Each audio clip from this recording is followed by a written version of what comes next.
Welcome, everybody, to the episode 45 of the Shut Your Mouth Lounge. I'm Alex. Today I got with me Addie Hey, and Pink. Hey, And today we're going to talk about a lot of shit, mostly comic book shit, of behind the scenes shit, unfortunately. nobody's surprised that it's comic book shit. Yeah, we really need to diversify somehow. impossible. Alright. Hey, this first bit isn't comic book news, believe it or not. It sort of is. Heck, well, kind of, but when you say comic book nowadays, people think superheroes. Right. Which, I mean, Robert Kirkman does write a superhero, but, the zombies aren't superheroes. Invincible is an entirely different thing, I think. Did they cross over one time? Probably. I wouldn't doubt it. Right, so, hey, Robert Kirkman's company, Skybound, is supposedly going to be taking over production of what remains of the Walking Dead video game's final season. The Telltale Walking Dead video game, not any of the other shitty video games that have come out since. Or the shitty Or the one that's coming out now. Yeah, nor the shitty one that's coming out from the Payday team. This is, it's interesting news to see that this is actually being, it makes sense that it's being taken over by another company related to the product. But it still it just mirrors it kind of weird to see a company take over a unfinished game like this. I don't think it's the first time. No, it's absolutely not the first time, but I mean it's just a little bit weird. I mean, THQ Nordic has been picking up tons of dead franchises, but I don't think they've picked up a dead game yet, have they? I don't think so. But then you just have to look at the timeless classics like Duke Nukem Forever. Oh, right. I think like 5 different companies picked up that game. I definitely And want look to where say we that are. I think that one did start at least it started out under 3D Realms and it ended up under Gearbox somehow. And then yeah, it ends up with Gearbox and everybody wonders how it became a massive fuck up. Yeah. Didn't it turn out recently that like he was their head guy over Gearbox, Randy Pitchford, was like siphoning money from Aliens Colonial Marines budget into Borderlands 2's budget? I don't know. I didn't hear about that. Yeah, I don't know either. Then again, I wouldn't put it past Gearbox. Yeah. But for someone like I don't think have either of you guys ever actually played Telltale's Walking Dead? Yeah. I'm not. Okay, Addie, I want to say to you, this last episode, the last episode done by Telltale ever, they included the weirdest Easter egg of all time. Leaves that body. So there's a part where you go stargazing. Clem goes stargazing with, I guess, the love interest who is dependent on your choices. And while you're out there, one of the... Is it Kenny? It's Kenny. You can assemble Kenny's mustache, and then his eyes and, like, the outline of his hat appear out of the stars, and they like, smile at Clementine and then wink at her. Yeah, I was joking that the love interest is Kenny, but I guess this is worse. Yeah, the boat god has ascended. Yeah. he's like Mufasa. Yeah. He's in the next episode. His Sky family is gonna die as well. Oh. And then Kenny will get angry and go murder the space Russians. Yeah. Oh god. I love the idea that like it's not even Lee, the one everybody loves. They had to go with Kenny, the one that's controversial. Yeah. Saying that Kenny is the one looking down from heaven and watching over Clem.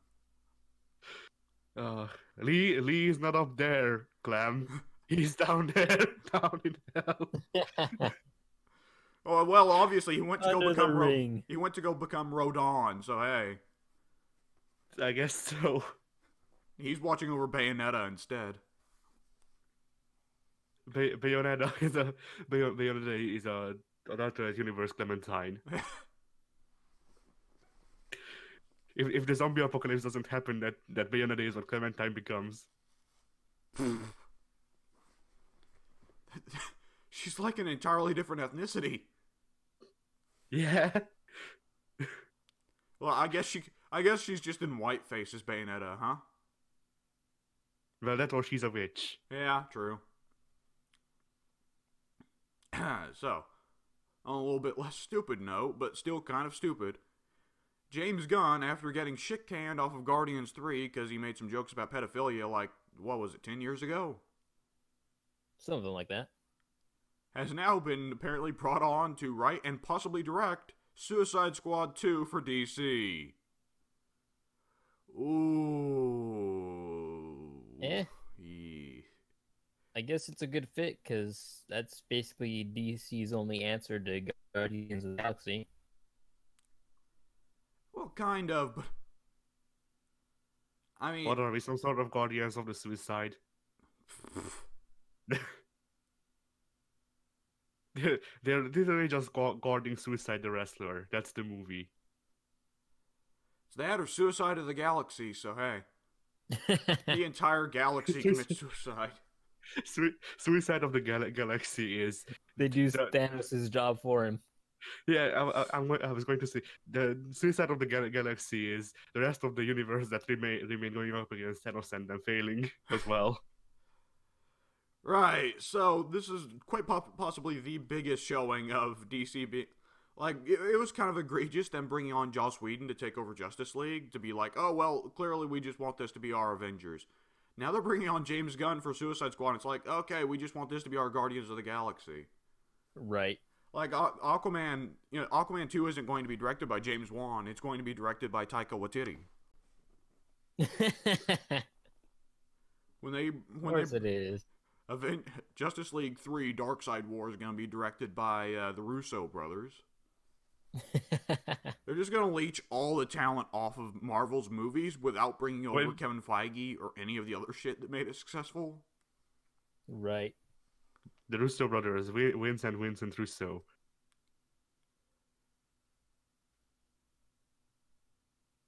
All right. Good. Well, no. So here, the other thing about James Gunn moving over is that Dave Bautista was really, really strongly opinionated about the whole James Gunn getting fired thing, which I'm sure everybody remembers.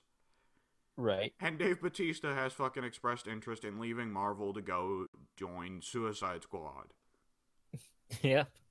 It's like, hey, James Gunn is leaving now, so if you guys want to kill off Drax so I can cross over to DC and be like King Shark or something, that would be great. Everyone's pitching King Shark or Killer Croc. I was going to say, I don't know why, but I wanted to call Killer Croc Master Croc. Master Croc is a chips brand. Master Croc sounds like it's Killer Croc's next form.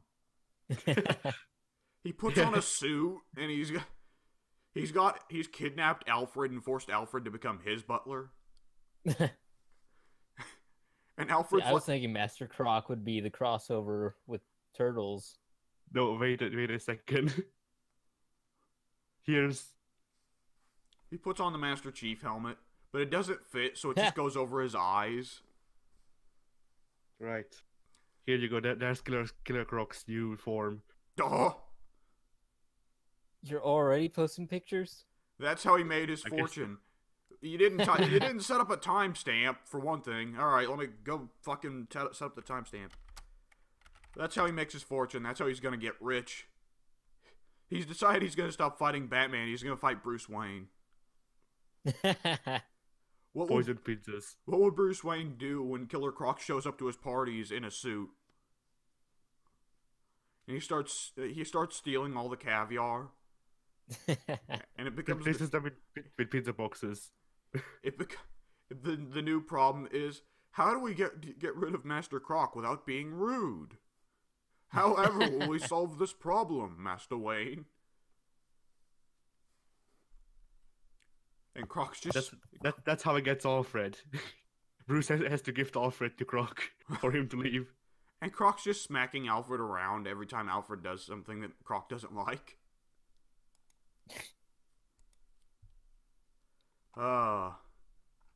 come back for next week's episode of Scribblenauts, where I'll introduce the new character of Master Croc. Alright. So, yeah, of course, a lot of people are like, oh, hey, Batista should play Bane. Which I guess would add to the long-running history of Bane being played by white dudes. Yeah. He is actually, Batista isn't quite white, to my recollection. He's Greek and Filipino, I think. Yeah. Which, I don't know what, though. I'm sure Greek counts as white, but Filipino probably counts as Asian, doesn't it? Yeah. I think Filipino counts as Something Filipino. like that. So, yeah. I would not be happy with any of this, personally. Nah, me either. Admittedly, I think Drax would be a big loss for Marvel, but it's not, like, game-changing. Yeah, he doesn't fill a big role in the plot, and I don't know if he sells a lot of merchandise, but he is one of the big appeals to watching the movies. It's because you always get to see... Drax. Go ahead. You always get to see Drax do something funny. What were you saying, Addy? Drax will go from being a character to being a hand drill.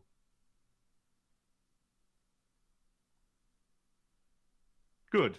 So James Gunn getting attached to Suicide Squad. I'm curious where that would lead, particularly if... I'm interested if DC's going to give him less or more creative freedom. Because I feel like either way is going to be a bad decision. They give him less, and it's going to be another Christopher Nolan and Zack Snyder fest, right? Right. Where they just kind of write the characters however they felt like, and they have, oh, hey, look, here's a cool visual shot that's actually not really that cool. Right. Or they give him more creative freedom, in which case James Gunn's probably going to go off the fucking wall with his crazy abortion jokes. Abortion and pedophilia. Marvel fired me for this one thing I did. Let's make a movie out of it now. Marvel fired me for this one. Based. Yeah. Dude, I could honestly see him doing that, just out of spite, Like, Suicide Squad starts, and it starts with Joker, like, raping a little kid, and then Harley Quinn goes and gets her abortion, and that's the movie. That was an uncomfortable snark from both of you. Neither of you wanted to laugh at that, and you both did. What is this? Some sort of abortion squad? Some sort of abortion. What is this? Some kind of Planned Parenthood? Right. We're off to a great start already. Yeah, we had a topic that we decided to not do because we were scared it would dive into politics. And then that happened.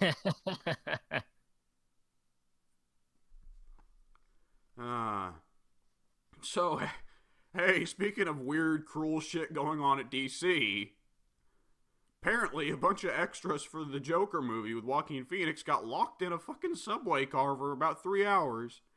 And listen. Go ahead. Read the thing out. Okay, I'll read the thing out. Yeah, I'll actually read the thing out. Alright, extras on the set of the upcoming Joker movie were reportedly locked on subway cars in Brooklyn for more than 3 hours last weekend, forcing some to urinate on the tracks through the small space between cars.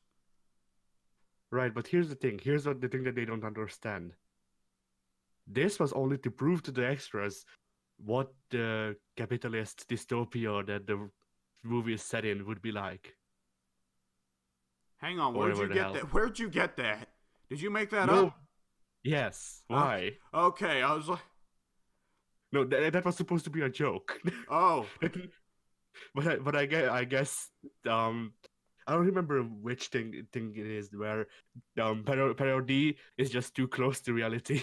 Yeah. I was about to say, like, with Joaquin Phoenix, I wouldn't doubt it. Remember that time he went on David Letterman and just sandbagged the entire interview? No, because I don't keep up with Joaquin Phoenix. Yeah. I don't have American TV. But there was a movie he was doing that was supposed to be a satire of asshole, obnoxious Hollywood people. And he tried to, like, method act for it. So he went on David Letterman and he sandbagged the entire review, and he went on looking like the fucking Unabomber with extremely long hair and a huge ass beard. He sandbagged the entire interview, and near the end, David Letterman says, "Well, Joaquin, I think this could have been a neat interview. I wish you could have been here." Right.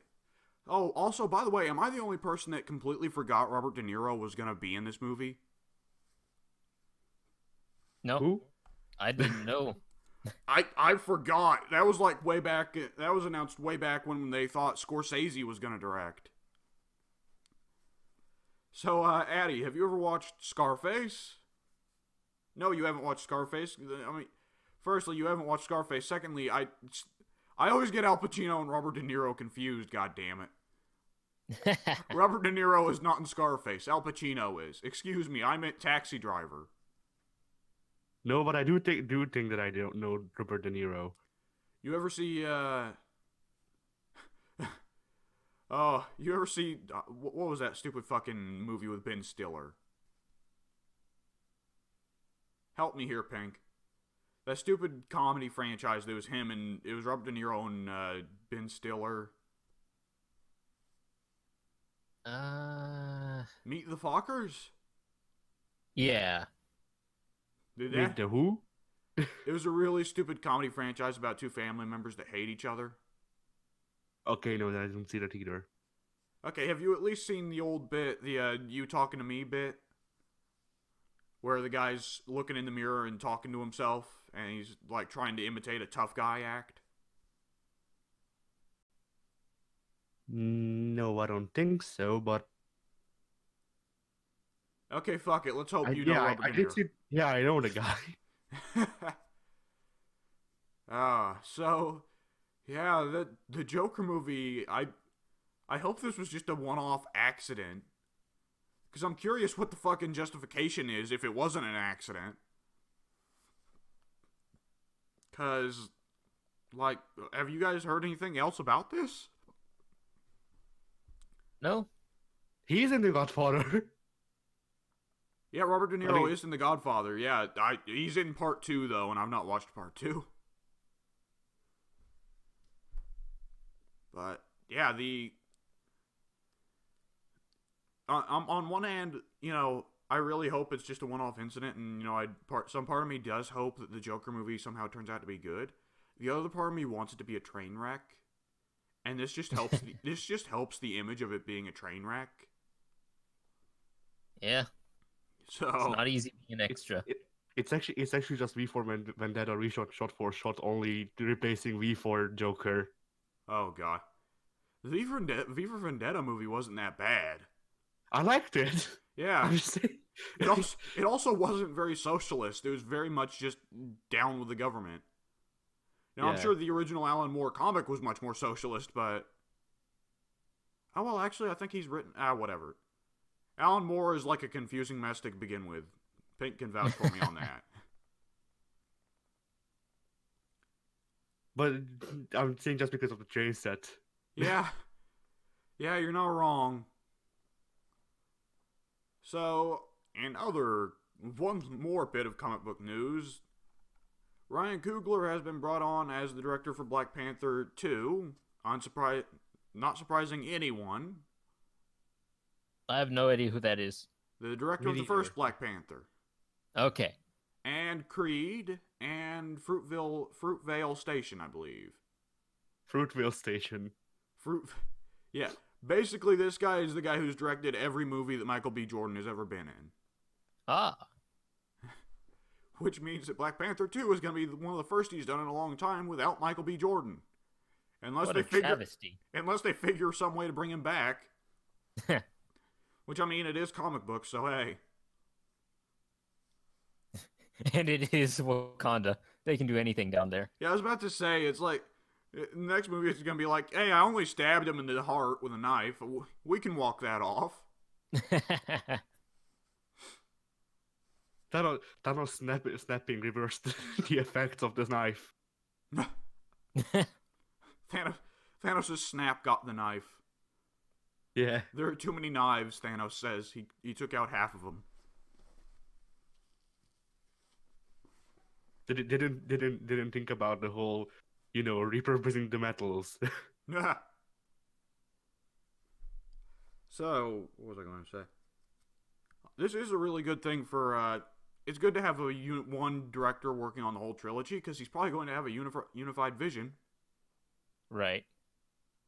So hopefully this means that Black Panther 2 is probably going to follow along the same themes and style of the first Black Panther, which is good because the first Black Panther was good. Yeah. Now, I am interested to see where he goes. Because I've already talked about how I think Black Panther is kind of trying to be the follow-up to the Captain America series in terms of how it handles, like, politics and stuff. And the first Black Panther, of course, handled Killmonger with being, like a radical extremist who wanted to take the weapons of Wakanda and use them to take over the world and all that. I'm curious where Black Panther 2 goes for, like, the next, political bad guy, Yeah. Punisher. Punisher. I'd love it. I mean, Punisher would get his ass whooped 7 ways to Sunday by Black Panther, but it'd still be fun. Like I'm like running through the mental Rolodex of Black Panther villains, and like there's the creepy cult leader Achebe, but other than that, there's just they could have done the White Wolf, but the thing is, White Wolf is Bucky now, so it's like okay, I guess they won't be doing White Wolf. I always thought White Wolf was cool, though. And White Wolf, I wish they wouldn't have done that, because White Wolf would actually follow up really well on the whole thing they have going with T'Challa's issues with his dad. Because, I mean, Killmonger's a pretty good example of where T'Chaka's government went wrong. White Wolf is an even better example. And I feel like it'd be a good, ironic thing to have where White Wolf isn't Wakandan, like he isn't an actual Wakandan or an actual member of the royal family, but he's more loyal to the original ideals of T'Chaka than T'Challa is, Right. Whatever. That's just me bitching. So here's a bit of Marvel news. Good news. Depends on where Iron Fist Season 2 went, which I haven't watched it, and I don't know if Pink's finished it yet, but Iron Fist has been canceled. I'm surprised. I'm shocked it got Season 2, honestly. Yeah. Can't say that I disagree. I haven't finished Iron Fist since I started it way back when. So I don't know if it got any better or worse, so I won't know if this came out of the blue or if it was like, yeah, this was bound to happen. I heard it but got either a lot better. way, I heard it got a lot better. That's the crazy thing. The other thing I heard was like a lot of the criticisms that went against Iron Fist that were political in nature. A lot of the political criticisms wound up getting reversed in a very weird way by the Season 2 finale. Because, Pink, do you think you'll ever finish Iron Fist Season 2? one day it might happen. Okay, do you want me to clam up about what the ending of Season 2 is? I'll go ahead. So they have to take the Iron Fist from Davos, right? They can't let him have it. They can't let him keep it. Right. And Danny decides he doesn't want the Iron Fist back. So you know who becomes the new Iron Fist? Colleen? Colleen. Oh. So can't she have her own show now? That's what I was about to say. Like, there might not be an Iron Fist Season 3, but this is leading up to what everyone thinks that they're going to do, the Daughters of the Dragon. And honestly, I'd watch that, because I've liked Misty. I'd watch it. Yeah, I've liked Misty and Colleen a lot so far with what Netflix has done. I've found Colleen to be far superior to Danny in every way since the very beginning, so I'd be all for it. And Finn Jones needs to stick to just being a side character for Luke Cage. Please, God. And Misty's got a cool robot hand now, and I love cool robot hands. So, hey. That is already Eternals and a Phantom. Oh, God. Did Addy just bring up Danny Phantom? Yes, he did. Of all the fucking stretches, Addy, that might be the worst stretch yet. Danny? Oh, well, Danny Phantom. Oh. It was a natural line to draw from, so... Yeah, kudos, Addy. I mean, he is a superhero named Danny. You are right about that. That's all the connections they need. Quick, what's a DC superhero named Danny? I can't think of any. Fuck. Eh. I can't think of any either, but once this podcast is over, one will snap to mind immediately. One of the Robins had to be named Danny, right? No. There's been like an army of those guys. I'm not referring to the main five. I'm referring to like the army of Robins that have existed in alternate universes and shit. Speaking of the Robins, the frame comes to mind. And I don't know which Batman comic it was, but like Harley Quinn says, "I'm gonna kill Robin or something" to Batman, and he's like, "I'll get another one down the street." With the way Harley Quinn's been going, she's either gonna kill him or she's gonna fuck him, or both. Yeah. Yeah, it's dawned on me in the past couple weeks since I've mentioned the bizarre Harley Quinn Nightwing sex scene. It dawns on me, wouldn't Harley be like 10 years Dick's senior? Probably. Yeah. Should be.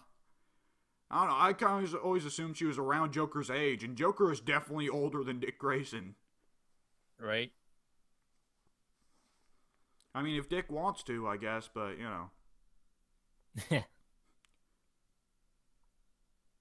I think it says a lot about... If Dick wants to, he can stand up any time. Yeah, yeah. Well, not in that scene he couldn't, because he was tied down to the bed. Yeah. Like, it was legitimately, like, that one word of consent that he had. Like, it was that word away from it just being rape. Why are we talking about Harley raping dudes so much today? Oh, no, wait. Joker's raping somebody, and Harley's raping somebody, and Harley's getting an abortion. Okay. Yeah, it's the family business for them.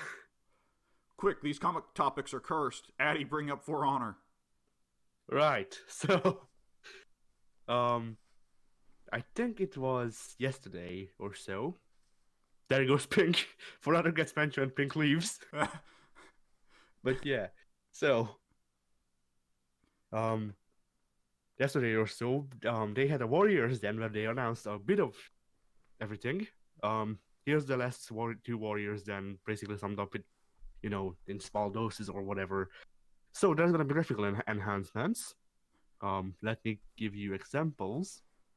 So, put up a timestamp. Oh boy. Alright. Shoot it up. So that's how it looks now. Oh, What is that? They're changing that map? They're changing every map. Oh. But, yeah, so put up another one. Oh god. Alright, go. Right. That's how it's gonna look after the 16th. They changed the lighting. Yeah, and the textures and shit like that. It looks the same. It looks Yeah. worse. Yeah, that's what I said. Well, that's what I said to Pink before we started. Like a lot of these changes look worse. No, there's no contrast here. It all blends together. I'm looking at a fucking blur. And here's what they said. They said that because of the contrast, you couldn't see shit, so they turned up the brightness and the freaking... I don't know. I'm not sure. What they've done is they've made it more brown. Yeah. Because that's exactly what we need in gaming. More brown. Not enough of that. Let me find another place. That's snowy, preferably. Because they changed that as well. Curious to how snow will look now. Yeah. It's just white. No, it's brown. Somebody pissed all over it. They had to hire a guy to piss in all of the snow. All right. Well, since the summer pictures won't load, here's the temple garden now. Why do you and have to make another things difficult for me, Addy? Imagine if I posted all of them and then look through them to post good ones. And here's what it's gonna look now. Oh my. Yep, they made everything more brown. Yeah, and then as for the snow, just so we have this, and then I think after that I'm done with the visual stuff. This is not good. This is terrible. Yeah, so another one. This Timestamp. okay. 30. Just Yeah. 30. It's accurate. Seriously, they're taking all the color out of the game.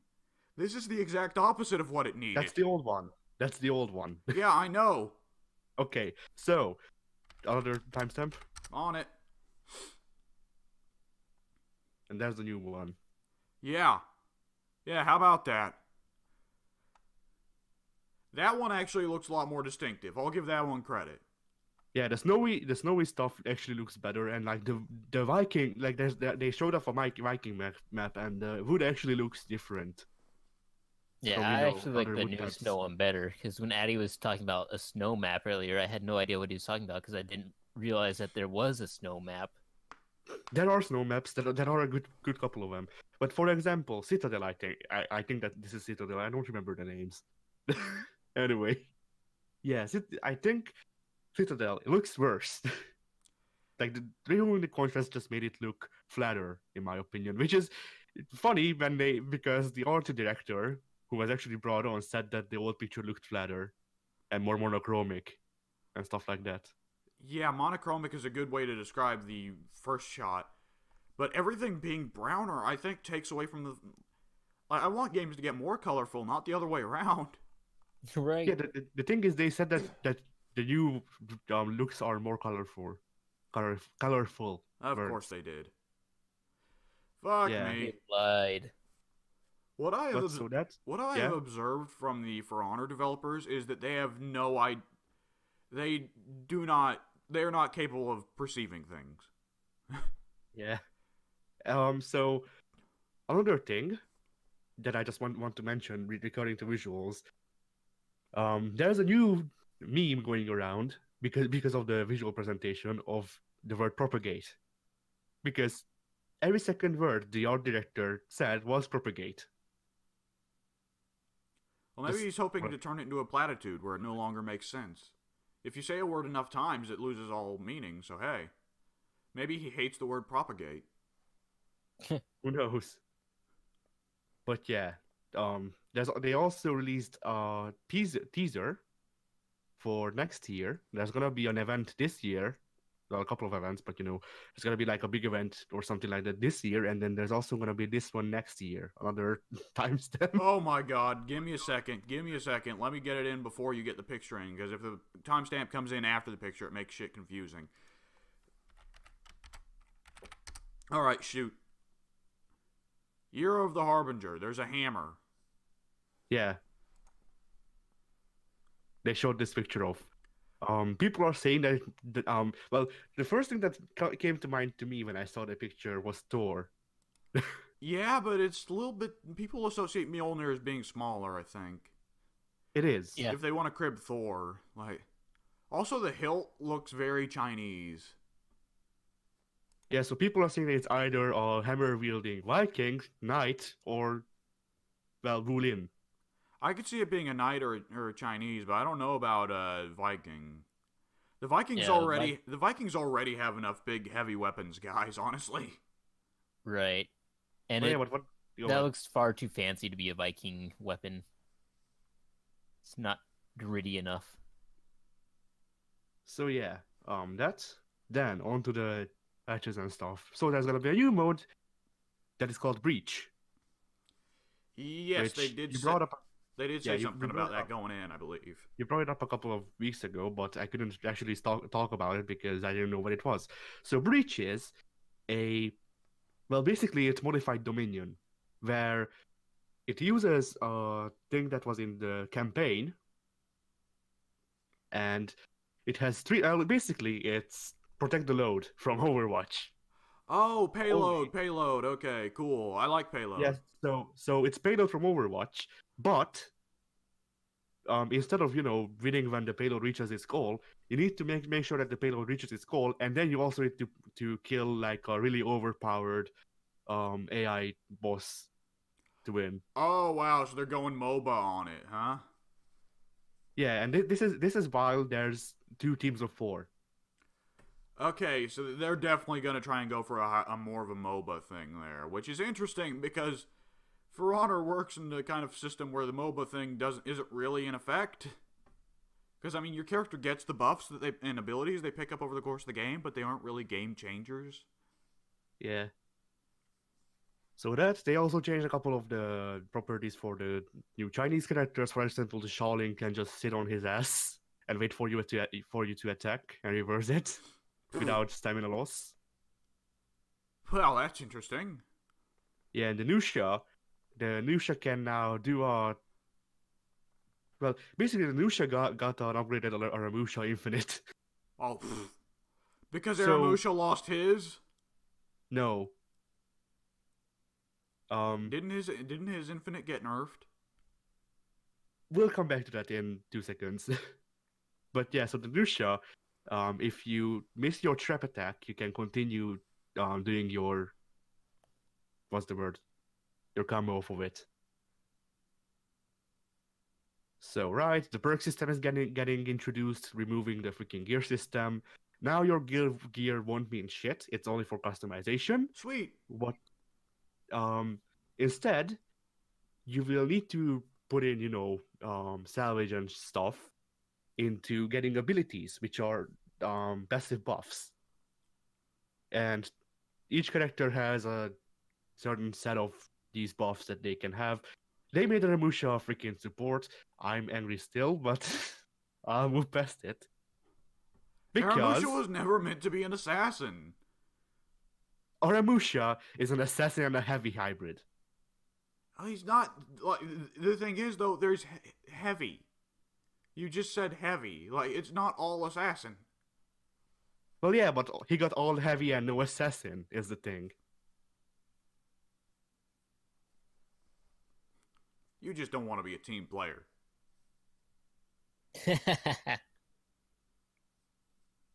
So, balancing stuff. Traps are worse now. Yay. Yeah. Bombs are nerfed. Ki is nerfed. Arrow strike is buffed, Ha. which is good for me because I can only hit that. I don't know, you can hit us with bombs pretty well. Well, yeah, but on the enemy. Yeah. That's the problem. You can only So yeah, you can only hit them when they're getting comboed by us. yeah. Buffs and debuffs have been nerfed a bit. Crafting got, done over because of the new system, and once I find the freaking character adjustments, whatever, I'll just look it up on the forums because I posted it. So, Aramusha got buffed, believe it or not.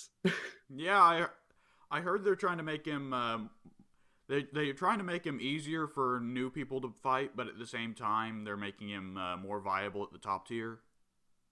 Yeah, so The infinite got nerfed, but he picked up a lot of other shit to go with it.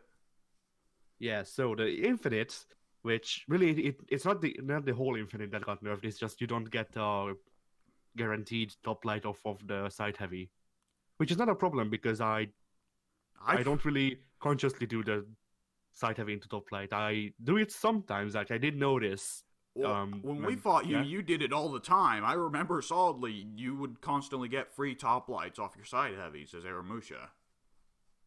I didn't even use lights when we fought. My RB was broken. What the thing you're thinking of is top heavies. Well, shit, we Did I still use couldn't block did it.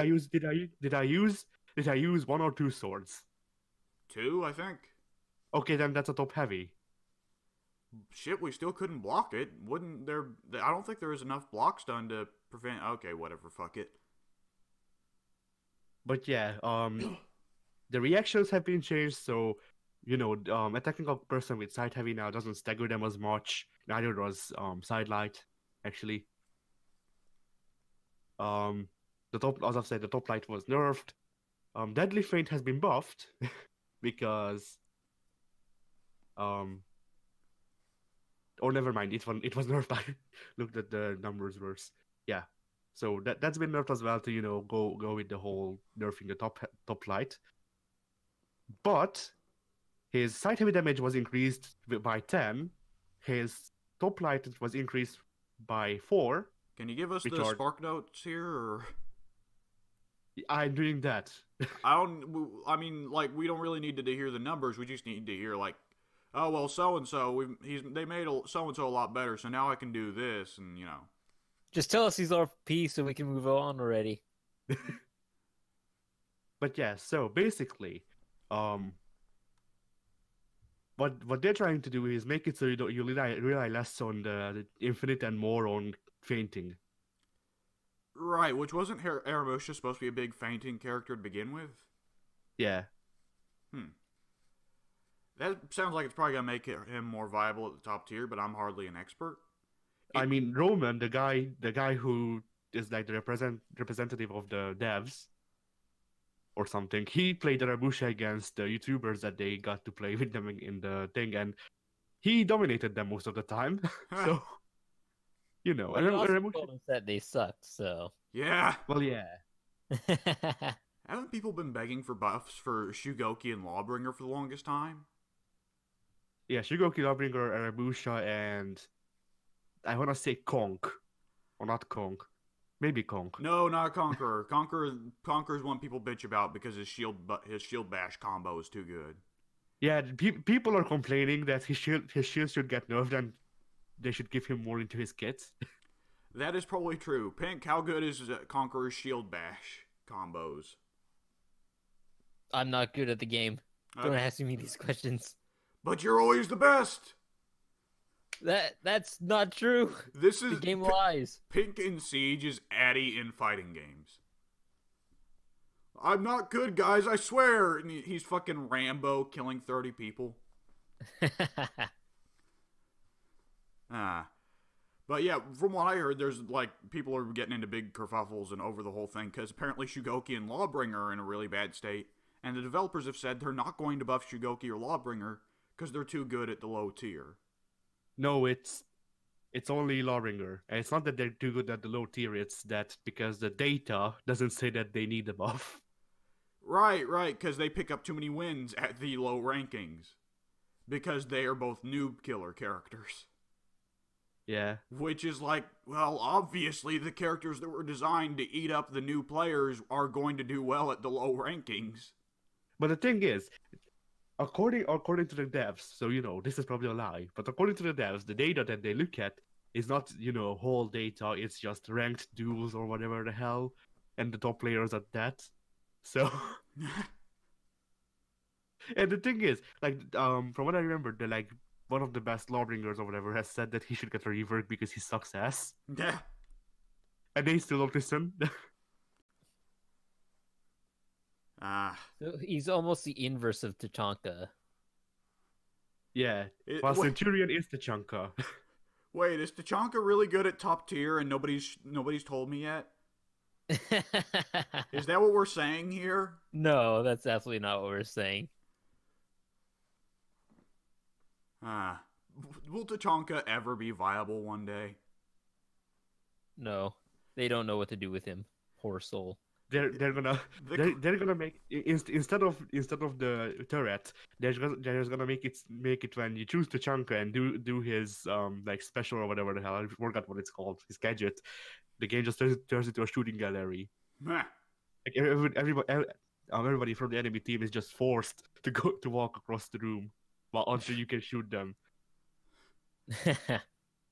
See, I'm pretty sure the developers, though, have stated that they don't know what to do with Tachanka because he's a meme now, and if they make him viable and get rid of his turret, that will upset some of the players, but they don't want to leave him being completely useless. So they're in between a rock and a hard place right now. I like that Siege is the kind of game where a stationary turret, no matter how good it is inherently gonna make you terrible. Right. Because I was about to say, like, they could put in lower body armor, and it's like, well, I mean, that would either make him way too powerful or still not help him at all.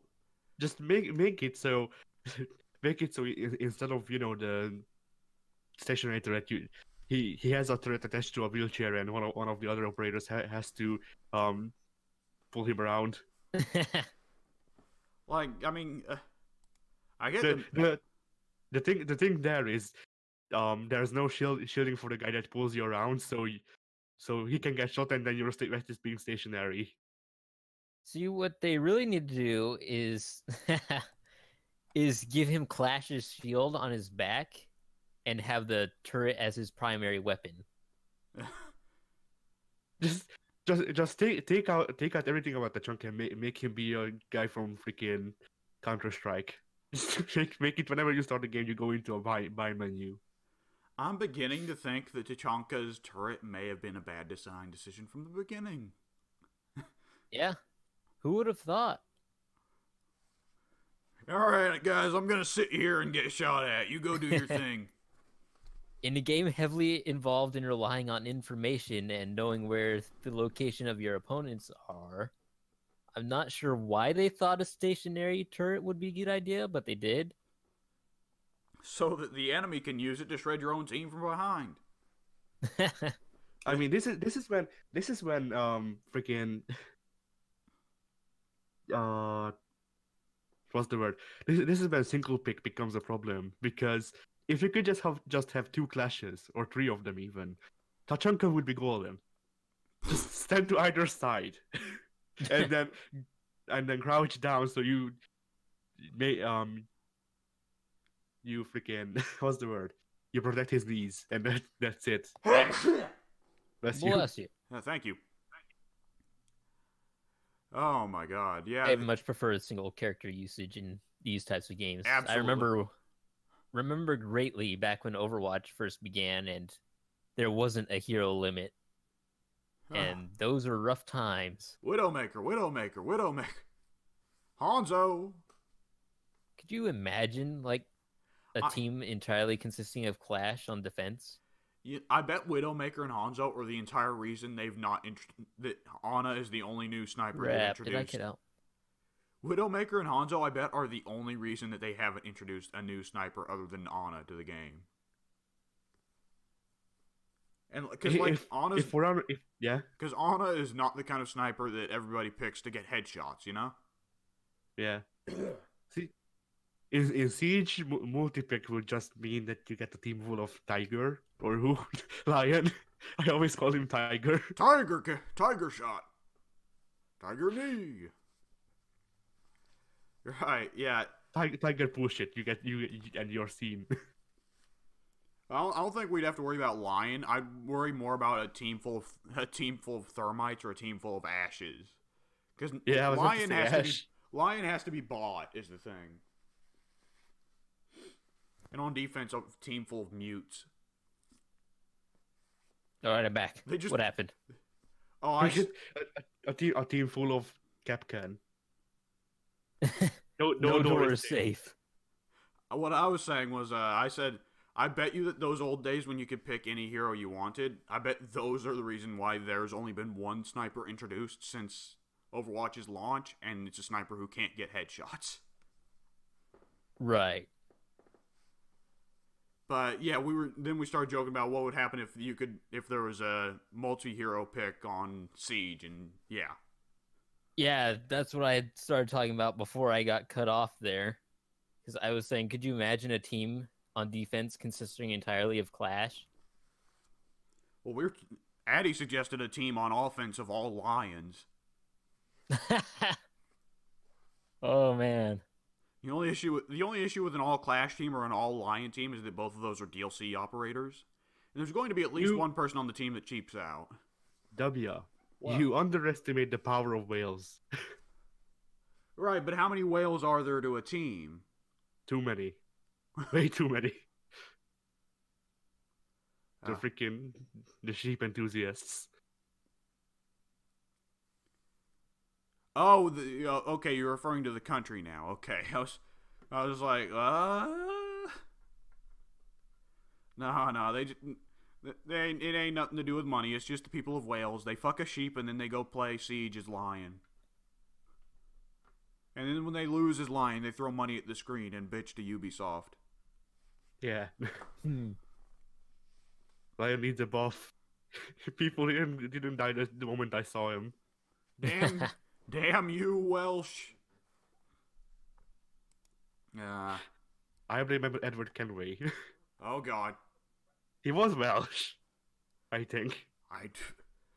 I don't know. You're asking the wrong person. All right. Well, is that about it for big For Honor news? I believe so, yes. All right. So, Yup. Addy. Edward Kenway was from Wales. Oh, he did not seem it. He did not seem Welsh at all. In fact, I'm pretty sure he was not Mason Ryan, and I've not known anyone else from Wales, so yeah, he couldn't have been Welsh. He lied. He's not actually from Wales. Burning Campbell lied to the boat. Oh God. Oh man, I am super sick. I'm not even sick, I just got allergies going crazy.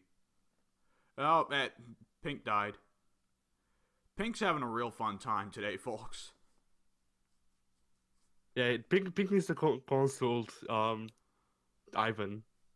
I need to do something. The stupid computer, it always dips in and out of the network connection. Everything else will work just fine, but the computer, no. Here's the thing that you need, Pink. An Ethernet cable. I'm not going to wire a cable throughout the entire house for a stupid laptop. Yeah, I was about to say. It would fix your problems, though. It would fix my problems, but it's hardly ethical in this situation. Don't worry, you'll just trip up the dog. you just feel wire through the downstairs basement, up the stairway, around multiple corners, into my room. You just feel nobody will mind. You just feel a tug on the Ethernet cable and then hear somebody yell. So Addy, because the ghost. I don't know why I keep asking Addy what's coming out on the channel recently, because I'm the guy who handles uploads. Yeah. Surprise me, Addy. What do we have coming out? So Addy, what did you upload this week to the channel that we won't see for another 2 weeks or 2? Yeah. Right. So this week we got quite a bit more Scribblenauts, quite a fucking lot of Terraria. Definitely another Halloween episode after last week's hilariously bad Project Zomboid. Hopefully Project Zomboid was a gem. Yeah. The Ninja Bill should have worked. Rest in peace, Thomas. Thomas, the legendary pacifist vegan who hates fish. He died of drinking bleach. The thing is, I told you to only eat the fish when he's dying. You ruined the whole moment of him giving up his ethics. Ah! Oh, God. So, yeah, we're gonna be filming another Halloween thing, probably right after we finish this. Assuming that the monster doesn't get to Pink first. The monster called Ivan. Yeah. The horror game we're recording this week's video in is Modern Russia. Alright. And hopefully we'll be able to get some Bioshock recorded at some point, but recording schedule's been real hectic lately, so you know. Alright, Addy, what has been going on for you the past couple weeks? Right, so I finished 2064 Read-Only Memories. Okay. By the way, it now dawns on me, that sounds a lot like a Kingdom Hearts title. 2064 per 365 days. 2064 over 5 days, yeah. Yeah. Alright. So how's the game? It was fun. As I talked about it last week, it's a point-and-click adventure game that's a bit retro. And actually, I actually wanna, what's the word I'm looking for? Bloody hell. Compliment, that's the word. I want to compliment the game because aside from a couple of points in the game, there wasn't really any political stuff in it, which is, I welcomed a lot because it turns out the game was made by LGBT people. Huh. And yeah, and an entire gay crew? Yeah, I think literally every single one of them. I wouldn't know. It was a requirement. Like, but basically, the game is started as one of the first big like gay games, and it's really freaking fun. And it, like even if you don't agree with that side of politics, it shouldn't bother you because aside from like one character, it's not really ham-fisted at all. Is there a pun for like gay games? Is it? Can we just call it Games. games? Yeah. Yeah. You got to stretch it out for the Y. Games. Huh, games. Yeah. But yeah, so um the turns out I actually looked it up after I finished the game. Turns out I got the best ending on the first try. Whew. So that was welcome. That's always a relief when you don't have to go back and play something. Yeah. Well, you can always go to YouTube and look up all the other endings, you know. Yeah, but basically the whether the the ending you get depends on your relationship with people. So it's a bit like Persona, I think. I say as I haven't played Persona at all, but you know. Yeah, Persona, it doesn't change the ending. There are extra added scenes to the ending if you have high friendship with certain characters. But what's a game I would compare it more so to? Definitely not Telltale. I don't know, Until Dawn maybe, or maybe the David Cage stuff. Who the fuck knows? So yeah, that my like you get introduced to a couple of people in the game. The twist was really well. The twist for one was really obvious. For two, it scared the shit out of me because I got to it at like 1 a.m. and it's a horror part where it's revealed. Oh boy. So yeah.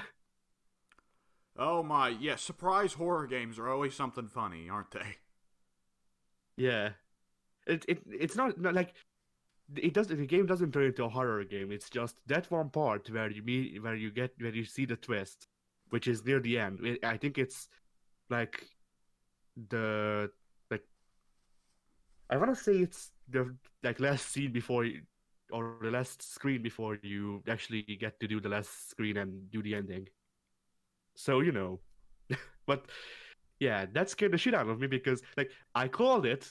I knew that it would happen. I just didn't know that it would happen like that. Yeah. Yeah, I get that probably would be something. Oh, I want to hear about one specific adventure game thing. Were there any particularly bullshit puzzles? No, I actually didn't need to look up any of them. Oh shit! Weirdly enough, that's yeah, that's rare in adventure games. Usually, there's at least one crazy puzzle. Like when we get to Silent Hill 2, spoiler, we're gonna be playing Silent Hill 2 at some point. Addy, you will come to know bullshit puzzle. But yeah, another thing is like I really enjoyed the diversity of puzzles. Even like last week, I said that you get to disperse our protests the way you want it, and I went with making it into a riot. The best choice. Yeah, so after that, there's a part where you need to get into a illegal-looking establishment, and this guy called bloody like Formula or something like that. He's like an up-and-coming rap artist, or wants to be anyway. And so to get in, you need to write a rap song. And you do this by one selecting certain lines, because it's a bit like Mad Libs, where the game just gives you a blank and you need to fill that in. So the first one is just a line, which is pretty easy to do, and then the game's like, I don't really know what would go there, so I can't give you an example line. So just give me something and I'll come up with a line. And so you need to go through your inventory and give the guy items so that he can come up a line and say them back to you and see if that fits. Yeah. I love those kind of puzzles in adventure games. That's one of the things I definitely miss about adventure games is the goofy, crazy puzzles like that. Yeah. Yeah, that one was fun, and I actually got an achievement accidentally doing this because, you get an item that's branded in the game, not by an outside brand, just it's a branded item in the game, and there's a rhyme where the thing that that item is would fit in perfectly to the rhyme scheme. You give it to the guy, and instead of saying the rhyme scheme, or instead of saying the thing that it is, he says the brand. And I actually got an achievement for that said it would be too obvious. All So right. yeah, What's the name of this game again? I want to look into it now. 2064 read-only memories. It's free with PlayStation Plus. Oh shit, it is. I need to get on top of that. Yeah. All right, I will definitely go pick that up. But have you played anything else? Not really aside from For Honor. I just didn't have the time. All right, fair enough. But being in school until 5 p.m. Well, you're running the place at this point. So. Have you considered turning the place into a cocaine trade? Not yet, but we might be opening a buffet, so. Ah. Oh. Progress. Oh. We're getting there. I can't talk. So, hey, Pink, what did you do this past week? Let's see. I know what watch stuff. I did return to Black Lightning after I stopped watching it from way back when. Still pretty good. Oh man, I haven't fairly solid. I haven't started on that series yet. I really want to, but my family's hesitant because of the political implications. Yeah. My family's not racist. They just, at least my dad is kind of sick of it, Yeah. It's understandable because there's so much of that going on today that eventually you just get kind of tired of it. Everything starts to blend together, so it feels like you're watching the same thing over and over again. So yeah. I can understand that. But from what I've heard is that Black Lightning very much does not do that. It's very kind of classic superhero noir, kind of. Yeah. And the thing I feel like it does or did get into a little bit of that in the episodes that I watched last night, but it's still not too in your face about it. Yeah. So it's been really decent about that. It's not all about politics, in my opinion, or at least I'm not picking up on it. Maybe I'm just too dumb to figure that stuff out, but ignorance is bliss, I suppose. What I want to hear about is the thing I always thought was neat about Black Lightning, and I thought hadn't been looked into enough, was with superheroes, they almost always have one of three jobs in their daily life. They're either a student, a journalist, or a billionaire. That is always one of the three jobs, right? Right. And Black Lightning is a teacher in the comics, and I always thought that was interesting. I want to hear how they handle that in the show. He's a principal in the show. Oh, and shit. I think they handle it really well. Promotion. Yeah. He's making the big bucks now. Oh, yeah. He's just a few steps away from being billionaire. Yeah. Skip straight over the student and journalist part of the story. Oh, right. That they do something like that, don't they, though, where he was Black Lightning when he was a teacher, though, when he was younger. Right. All right, so this is supposed to be set 20 years after the heyday of the comics when he was the younger, just starting out as a teacher, Black Lightning, right? Right. Because this Black Lightning is much older. It's Black Lightning coming out of retirement. Old man Black Light. It's weird. If it's old man Black Lightning, because we haven't really seen a mainstream young man Black Lightning yet. Right. So now people are just going to think of Black Lightning as old man Black Lightning, Yeah. But, funny how that works. Yeah, it is. I am very definitely going to try and look into that and drag my family into watching it as well. Nice. So, what else did I watch? My parents made me watch something on Netflix that they found and really loved. It's Adam Ruins Everything. If you've heard of that. No, I have not. Sounds like I have. It sounds like a quirky movie. And when I say quirky, I mean something that would star Shailene Woodley. I think it's Remember her? I think it's like a series, actually. Yeah, it is like a television series. It felt like a high production value YouTube show, to be honest. Oh joy. Yeah, not a bad one though. It was very good, Oh. very whimsical. Oh, all right. And granted, I only saw the one episode that they showed me, but I thought it was really good, and I'd happily go back and watch some more. So, You got a chose thumbs up from me. you What's that? chose the inferior. You chose the inferior series. You should watch Rick and Morty to be intelligent. Oh God, Addy, it is funny you say that.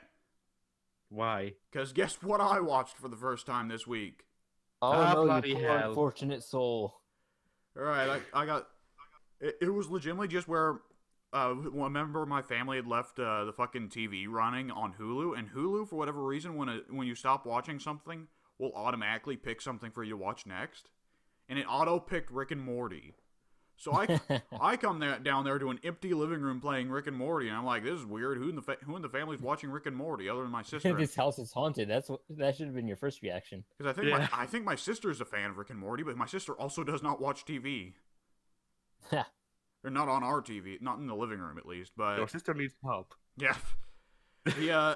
So I sat down to eat lunch, and I just watched for like an episode and a half, and like for large parts of it, I don't get it. Like it's not infuriating large parts of it, but it's just like because I think a lot of the gag with the Rick character is that he doesn't shut the fuck up, and that he doesn't have any he doesn't stop talking.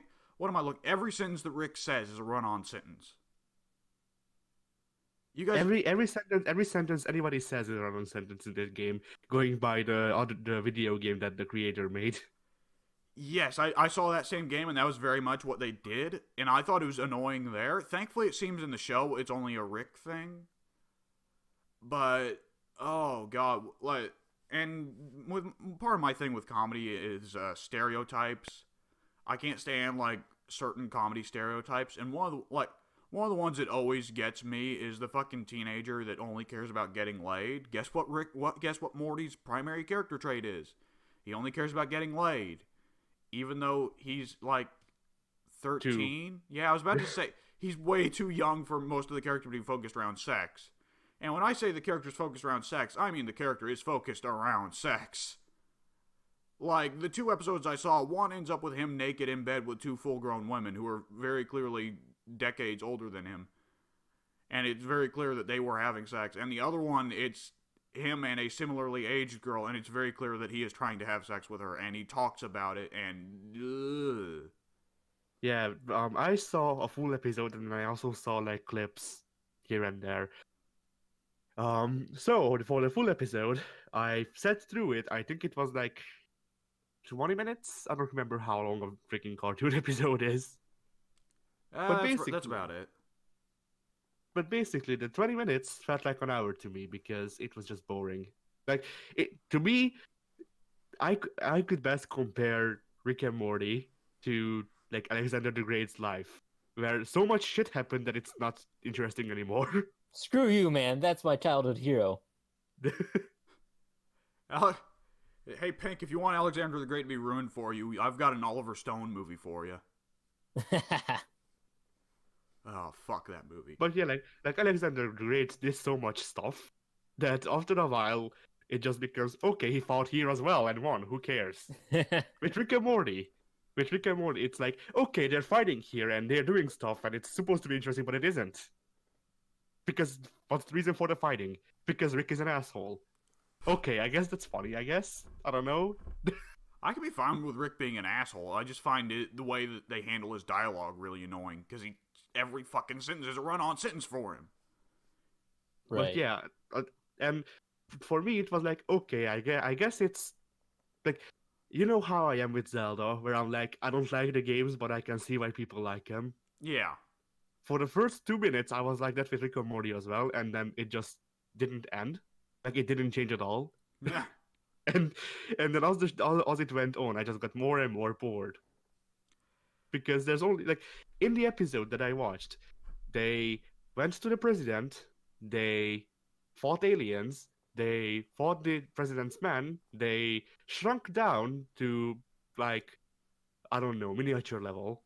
They fought the president again. They killed the president. Rick became the president and then grew back up or something, and then that was the end of the episode. And it's like, this could be an interesting premise, but it isn't. My understanding of Rick and Morty is where every other cartoon would have a turbo weird episode where they engage in a massive interdimensional war and someone becomes president.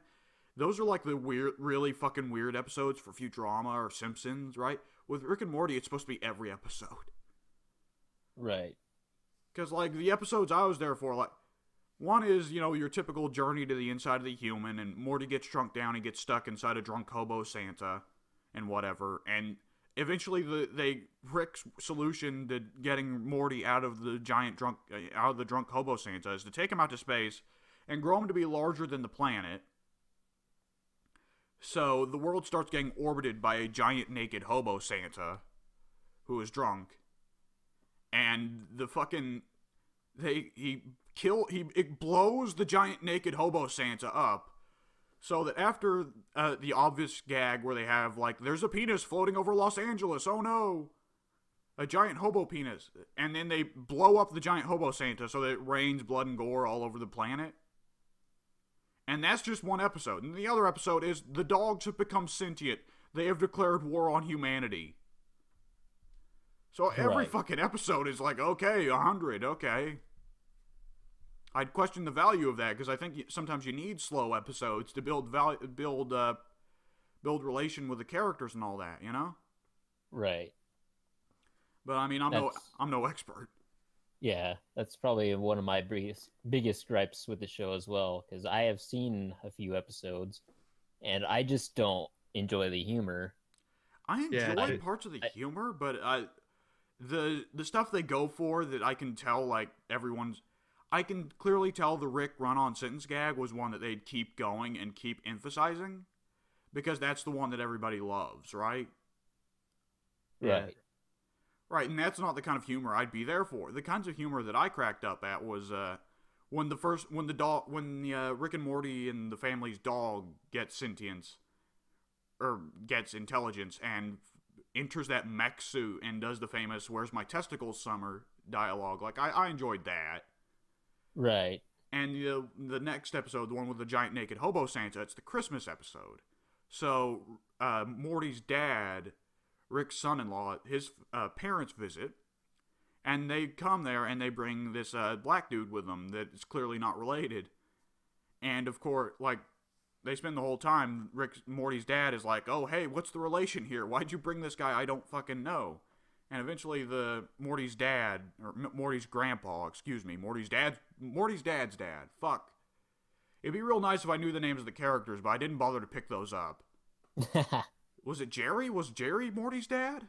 Yeah, I think it's Jerry. I want to say yes, because that sounds really familiar.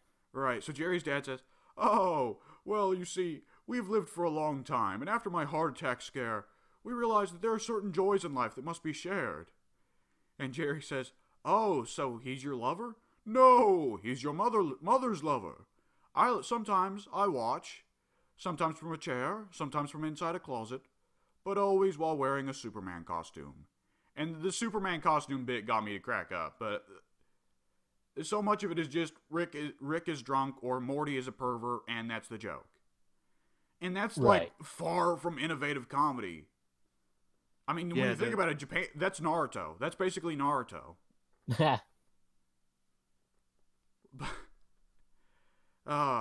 Whatever. But yeah, the one comedic skit that I watched that wasn't attached to a freaking episode. I don't remember where it was from, but whatever. The whole skit was Morty locked himself into the bathroom. I think it's from the VR game, actually. I don't know. But basically, the premise is Morty's locked himself in the bathroom, and I don't remember what you need to do. I think it's like you need to close portals or something. And Jerry bangs on the door, and it's like, oh, I know it's okay to masturbate and things like that. And I just don't find that funny. Like, yeah, I don't either. Like it's the fact that it's a kid that makes it uncomfortable, you know? That, and there's also the part where, like, I think, I believe that there is a time and a place for every joke. But the thing is, the timing is really important for jokes to work, and the timing wasn't. So, just the whole joke fell apart. Yeah. What would you add to this, Pink?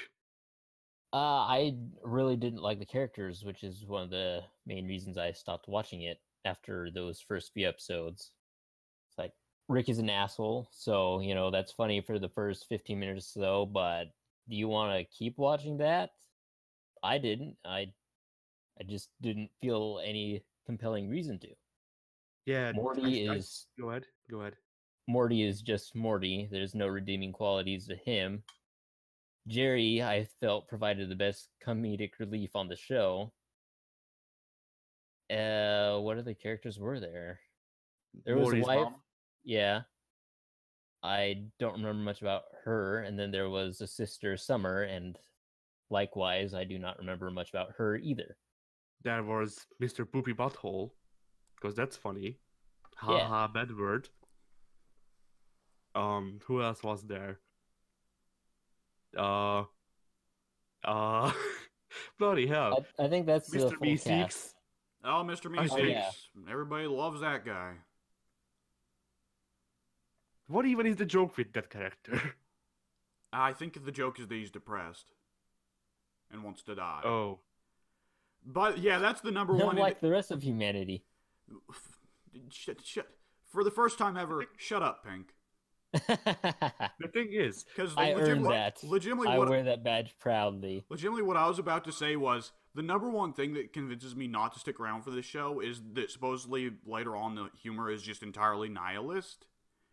And I am like, yeah, if you're a nihilist, then whatever, sure, Right. you're entitled to your beliefs by all means. Does not mean I am entitled to share them nor respect them, but I just don't care for nihilist humor. It is way too common nowadays. Everybody nowadays jokes about I hate life, I want to die, whatever. I want to die, but I don't want to commit suicide or whatever. I'm fucking sick of it. I'm beyond sick of it. So a show that is entirely revolving around it in the later seasons, that and the fucking run-on sentence gags from Rick, like, fuck that. Right. yeah, the thing is, with all these, I think Rick and Morty falls into the same category of Steven Universe, where people are like, "No, watch the later seasons. It doesn't suck as hard or whatever. It gets doesn't bad. suck as hard. It gets better later on." I watched which one's the latest season, Rick and Morty? I have not been keeping track. Also, my nose is cleared up. Hallelujah. I think it's like season 7 or something. I don't remember. Whatever. I can. So How did they have that many seasons? I could swear one of their problems they were having was that they always had these long ass delays. Oh, that's another thing that it's like with freaking Steven Universe then. But I don't remember which season it is. Whatever. Basically, I think the season before this one, the one that's currently going, I think I watched I think I watched either one of the first or one of the last episodes in that season. So unless people came back from the future to tell me that it's gonna get better later, it probably doesn't get better later. Yeah. With Steven Universe, there's always the doubt because I only watched one episode when it was new. So when even fans say that the first couple seasons sucked, but then I just didn't get interested in the premise. I routinely forget Steven Universe is a thing. I'm in the same boat. I'd be happy in your shoes. Yeah. Yeah. By the way, I'm looking at this fucking Year of the Harbinger picture that I brought up from For Honor, and I keep looking at it. And the more I look at it, the more convinced I am that the new hero is going to be another Celtic one for the Vikings, and it's going to be Sledge. Yes. No, it's not that. It's a new skin for the Highlander. That replaces his sword with a hammer, and his skin is just Sledge. That would be acceptable, except for the fact that it would ruin like half his executions. No, it just makes it better. Because like, They don't make sense. All of the ones where he's decapitating a dude with the edge of his blade, and like now he's just decapitating a dude with a handle. Yeah. he's he's The he's sheer power of Sledge. yeah, he's like decapitating people by the sheer force of his sledgehammer. Ah. All right, Pink. Oh, well, I guess we kind of just instantly jumped from what Pink was doing to what I was doing, didn't we? Kind of, I guess. Because Rick and Morty got brought up. So, Pink, I assume you didn't do anything else other than watching the Adam Ruins Everything? I want to say I did something else, but it has now escaped me. Oh, wait. I played that, what was the new Xbox Gold thing from like a month ago? The Wonder Boy in Monsterland or something like that. Never heard of it. Oh yeah, It's like this old Sega Capcom game, side-scroller type thing. I don't know what it is, to be honest. I didn't even bother picking that up. Just to... yeah. I did because I know I had one of those a long time ago for the Sega Genesis. It was like the second one. So I was like, oh yeah, I recognize this thing from my childhood. Let me pick that up real quick. The second game, it's still as confusing as it was when I was a kid. I went about 15 minutes in and then stopped. And then the third installment of whatever that series is, the controls were just god-awful. They were not tight whatsoever. It felt like you were running on ice. And I was not a fan. Did the worlds happen to be blue? No. Which was even weirder because I could swear that the first world was a desert. I mean, sand is slippery. It also gets everywhere in its course. Sand is not as slippery as you may think. Yeah. You ever tried to run on a beach? There are no beaches here. I know. That's why I was asking. So, yeah, I think that caps what I did this week. Yeah, our beach got cut off with Tree Unknown. I think we actually had used to own a bay at one point. Before Russia happened. But did you guys hear about this with YouTube that supposedly now people who curse in their videos are going to be making less than half the amount of money as people who don't? I did not hear about that, but that's rather me odd. neither, but I don't give a shit. I don't When make money did anyway, YouTube so... start to adhere to morals? They don't adhere to morals, they adhere to what the ads want, the advertisers want. It's just that some advertisers don't want to be associated with the word fuck. So here's the FOS plan. Here's the new FOS plan. I move out to America. We get together, and then 24/7 we stream us playing with slime. Well, I mean, laughing. How much slime are we gonna need? Yes. All right. Well, I'm gonna need to contact my sources about requiring yes amount of slime. Yeah. Oh. Speaking of slime, is slime not a thing there? Well, I mean, it depends on what you're talking about when you refer to slime. Slime is literally just that. It's a kid's toy. Well, for whatever reason. Well, I'm sure we've got several slime toys if you're talking about like goop that you give to kids for them to mess around with.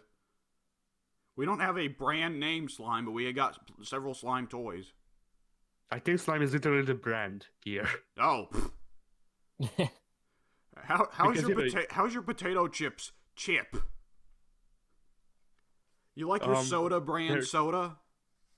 Those actually are things. Okay. But instead of soda brand soda, it's cola brand cola. We also have several cola brand colas. That is also true over here. But yeah, but the word for soda is cola here, so yeah.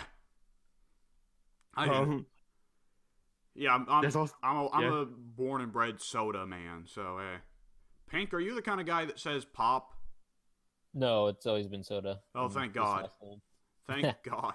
Pop makes no sense to me. Yeah, wouldn't pop. I feel like if Ted were here for yet another podcast, this is the part where he'd tear our asses over pop. Because I think he's a full-on pop man, and he gets wild about it. Right. He'd give Fun. us a historical context of why it's called pop and why it should always be called pop. He'd call me a sellout to the Middle Eastern, Middle Easterners, yes, Midwesterners. The word soda It's a Middle Eastern convention. yeah. It is how Is soda, it is is how soda halal? it is how ISIL has infiltrated our society. Russia is attacking Star Wars. The Middle Easterners are attacking our soda. Everything makes sense now. America. You know, I was What going is to go, Trump doing about this? I was going to make a joke about saying that the real word to call soda is the Japanese word to call soda, but the Japanese word to call soda is just soda. So that doesn't work. Well, there's the verdict. I'm right. Fuck everyone else. If Japan says so. Through the power invested in me by Godzilla. But with the power of God and anime on your side. Oh man. Let it hereby be known that the Forum of Solitude will only tolerate the usage of soda in this channel. If anyone uses the word pop, you're gone. Oh no, What you're not other- gone. We're what gonna other send words? Godzilla after you. What other words are there for freaking soda? Let's see. Pop, soda, Coke. Some people just call it Coke. Even if it's not Coke, they still call it Coke. Right. Oh, this reminds me. Those Then you guys- get excited, but then you realize they're talking about soda. Once upon a time, there was like a well, you know how there's cherry Coke. Yeah. Yeah, so cherry Coke was a thing here, but it wasn't necessarily Coca-Cola branded. Like it was actually Coca-Cola cherry Coke, but you know, it didn't have the word Coca-Cola on it, so people thought that it was just a completely different soda. And then it got phased out, and people were bummed out. So now there's just cherry Coca-Cola. Okay. Yeah. All right then. All right. Then So, there's other interesting freaking soda types, like there's cucumber flavored Sprite here. oh my god. I feel like that's still not the weirdest one. What's that really fucking weird one they sell in like Japan or China? Japan. Then I think there's like I want to There's say gotta it's be like some sort of strawberry. sushi flavor out there, you know? I think it's like strawberry ice cream flavored Pepsi or something. Well, we do have strawberry flavored soda over here, but it's usually Fanta. Well, yeah, but it's also not strawberry ice cream. That's true. You know, the worst flavor I've ever heard of that actually exists is I heard of, like, I don't know if it was just Canada exclusive. I heard of a guy in Canada who brought shrimp chips to every party he went to. Shrimp flavored Lays. That does not sound good. That's a power move, honestly. What are you gonna do? You gonna get rid of my shrimp flavored Lays? Oh, hey, there is salty watermelon Pepsi. Oh my god. There's also red bean flavored Azuki Pepsi. Red bean? Okay, Yeah. sure. Fuck it. There's also in Japan icy cucumber flavored Pepsi. So I guess it's not just a normal Coke thing. cucumber and icy cucumber. Bloody hell. With extra menthol.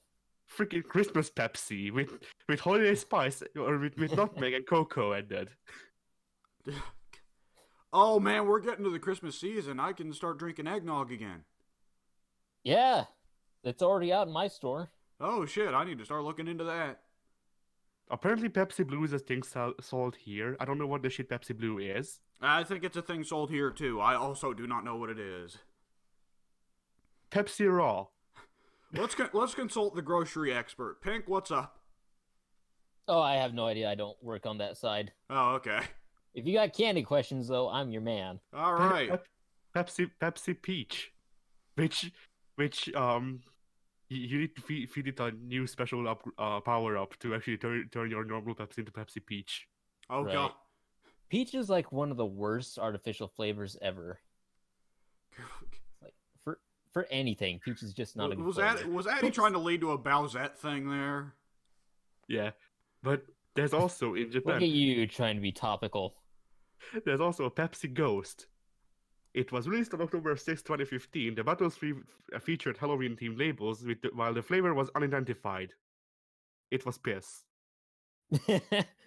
I like to think that was the official title there. It was piss. It was a special what's the word? Carbonated urine. Yeah, a picture of what? Right. Let me find other stupid Pepsi flavors. Pepsi Halloween Cola. This one was pink. It was bubble gum. They actually I say was what about it is. to ask what bubblegum had to do with Halloween, but then I realized it kind of goes in line with candy. Yeah. I'm not a guess big so. bubblegum guy, to be honest, and I kind of forgot. Pepsi Dry. Limited edition bitter Pepsi. Yo, do they like just sell you powder in a can? Maybe. Pepsi Black. 50% less sugar than regular Pepsi. Still enough to get diabetes from a can.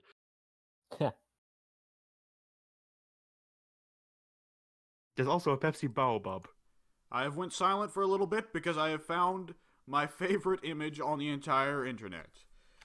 Gentlemen, it is time for you to behold.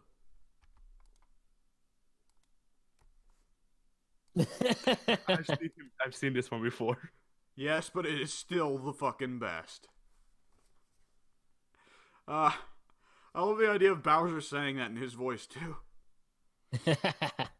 Yeah. Oh, God. Right, so, hey, what have I done in the past week? Well, good question, me. What have I done in this past week? Well, I suppose I better get down to talking about it. Yeah, I suppose I should. Bowser's boobs like drop down to his crotch line. If the Those anatomy is correct, those are not his boobs, I think. What are they? Take a Yes. fucking Oh, guess. never mind. Pink a little slow on the uptake there. Oh, God. Alright, so I tried to play a little bit more Bayonetta, and I just kind of decided, It's a lost cause. I'll probably go back and finish the last 2 levels on easy at some point, but I'm just not. The enthusiasm I have for this game has died. Sadly. But His smile and optimism gone. oh, God. Originally, Bayonetta was supposed to feel a male protagonist, but after they experienced the feelings you're experiencing right now, they realized they had to change it to a female to keep players, I don't know, keep them going, I suppose. You're going for something there. I don't know what you're going for, but you're going for something. I had something in mind, then I just lost my train of thought. I was too busy looking at Bowser's crazy eyes there. Let me scroll up. When you say Bayonetta was originally intended to have a male protagonist, do you mean Devil May Cry 1? Yeah. Bowser is gonna defeat Pink by letting him. Oh! Not anymore. I've scrolled up. He'll never find me up here. Oh, God. God, no. God, alright. Hey, so, what else have I done? Oh, I've, let's see. I watched The Hills Have Eyes. It's, Well, did they? no. It's The walls have ears? False advertisement. It's a metaphor, I believe. What's a metaphor? It's one of those fancy things that the rich people made up to keep the poor people down. So, The Hills Have Eyes. It's supposed to be one of the classic horror classics. I had mistakenly misremembered it as supposedly being one of the scariest horror movies of all time. It's not scary in the slightest. what I misremembered was it's supposed to be one of the most fucked up horror movies of all time. Accurate. Lots of people die in really disgusting ways, which, I guess this was in 1977 before the rules of horror had been established, and I think Hills Have Eyes kind of established the rules of horror, parts of them. It was very much one of the first slashers in terms of it sets up, hey, you've got your crew of 7 protagonists here, they're all just idiots, and we're going to watch somebody butcher the shit out of them for the next hour or two. But the thing here is that the killers are an entire family of cannibals. Now, before you ask, isn't that the Texas Chainsaw Massacre thing? Yes, it is. Texas Chainsaw Massacre came out 3 years prior. Texas Chainsaw Massacre is one of the movies that, alongside, I think, Black Christmas, has a claim on being the first ever slasher movie of all time. And the similarities to Texas Chainsaw Massacre at times can be a little uncomfortable, but it's not... The emphasis isn't so much here on the cannibalism so much as the savagery of the killers, because they aren't like hillbillies. They aren't living in a house. They're more so like cavemen. Oh. And throughout there's a lot of goofy things about this movie. Like, for one, they say that the patriarch of the family is like horrifically mutated because they are right next to a nuclear testing site. The guy's not mutated at all. Like, they didn't even, the makeup team did not even bother. It's literally, it's Oscar Isaac, basically. Oscar Isaac, who's had a rough kind of 10 years, And I mean, Oscar Isaac, I don't know if regardless of whether you think he's handsome or ugly, he's probably not a horrifying mutant. I'm just saying. Right. So, there's that weird element. They keep talking about how they're horrifying mutants, and the only one that's really kind of messed up is Michael Berryman, who is an actor who was famous for that movie, and has more or less built a career off of this movie, and he suffers from a real-life disorder that causes him to be incapable of growing hair, fingernails, toenails, or teeth. So, they use him because they think he looks kind of freaky. But other than that, they all look perfectly, normal, just with poor hygiene. The horrors of poor hygiene, I guess. See what happens when you don't take a bath? Yeah. You turn into a cannibal. The movie was shot in current-day China. Yeah. Well, the outskirts of China, anyway, I think. Yeah. No, the people in the cities look quite nice because the tourists have to look at them. I guess so. I wouldn't know. But what was I going to say? So, of course, all the protagonists are complete idiots. But they brought a dog. They brought 2 dogs with them.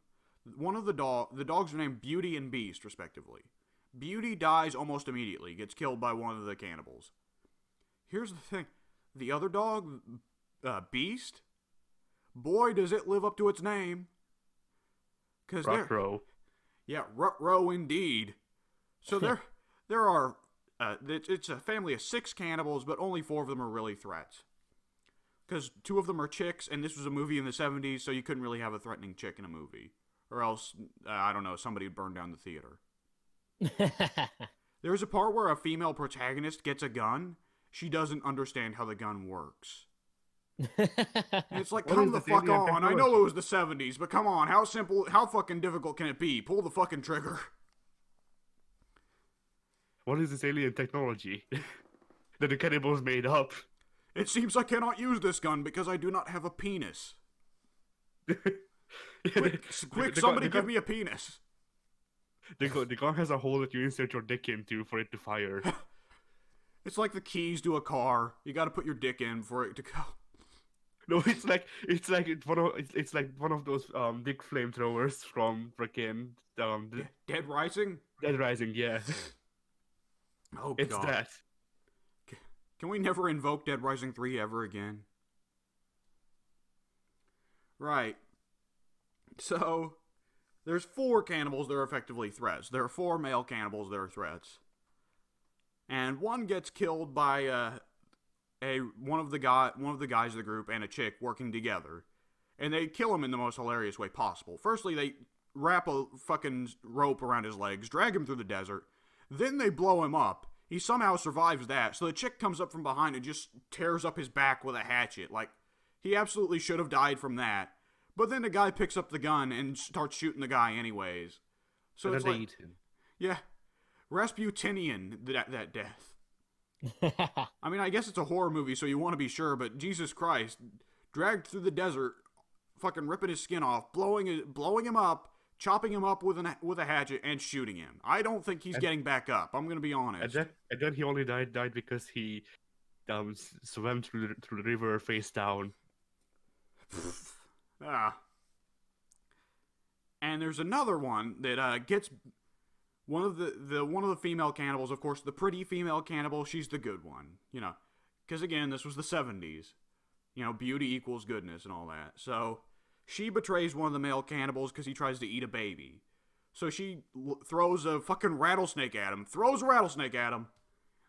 rattlesnake bites him. And it does a stunner. Yeah, it poisons him. And yeah, the snake does a stunner to the guy.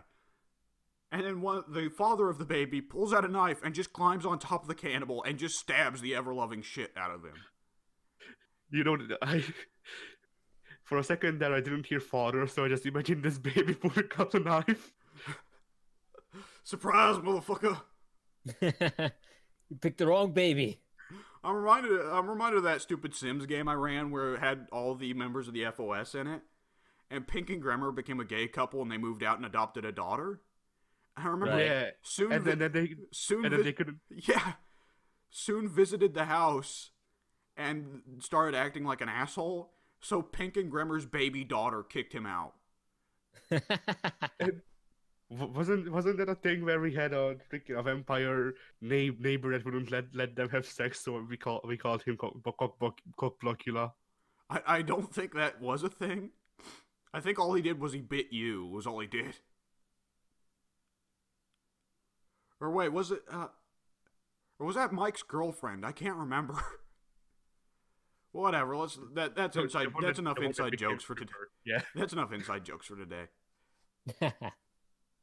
So right, the guy stabs the shit out of the cannibal, and the pretty cannibal who had just thrown a fucking snake at him starts crying over the guy getting stabbed, even though she was the one. Basically, you've already killed him by throwing the rattlesnake at him. All he's doing is now making it quick, Right. He's making it painless by stabbing the ever-loving shit out of him.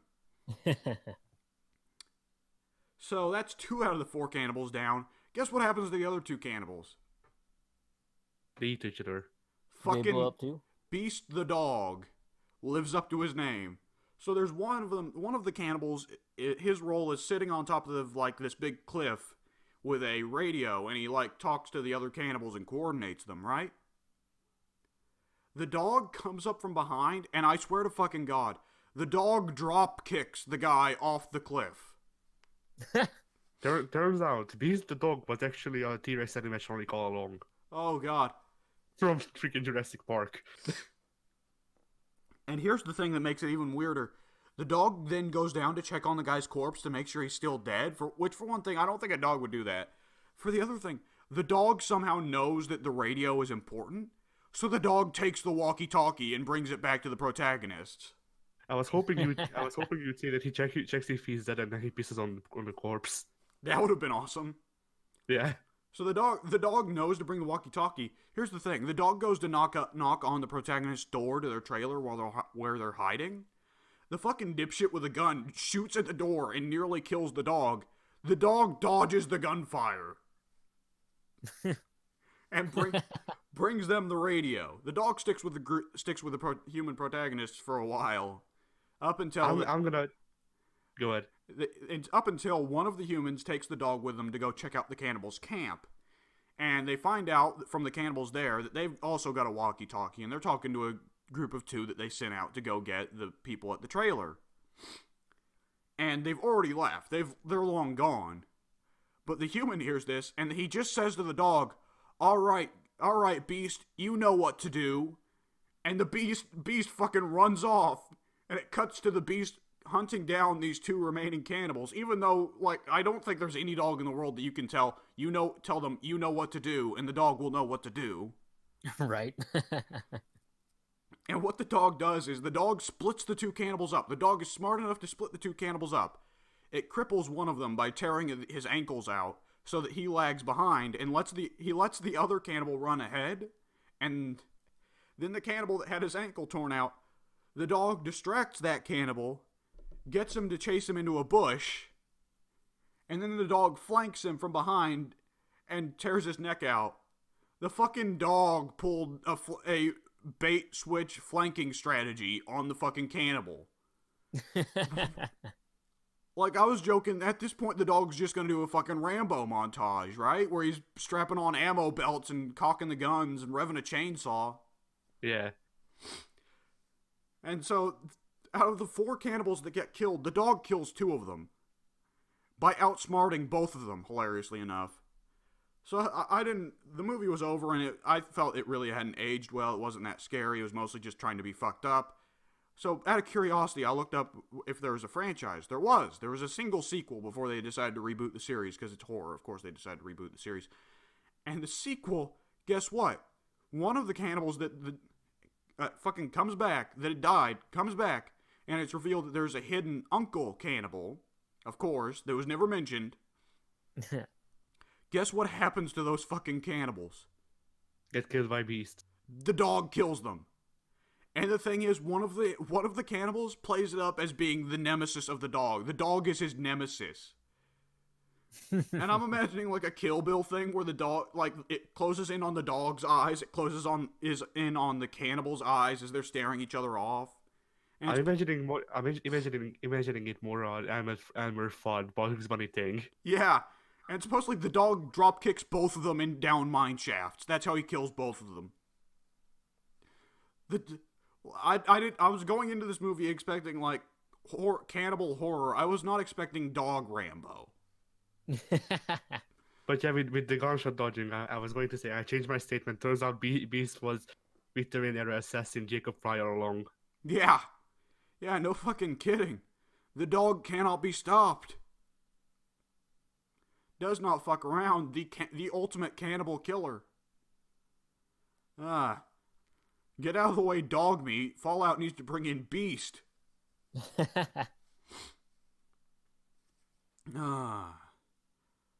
And slightly less exciting news, I've also, since we've all downloaded the Master Chief series, or whatever, Master Chief Collection, I think it's called.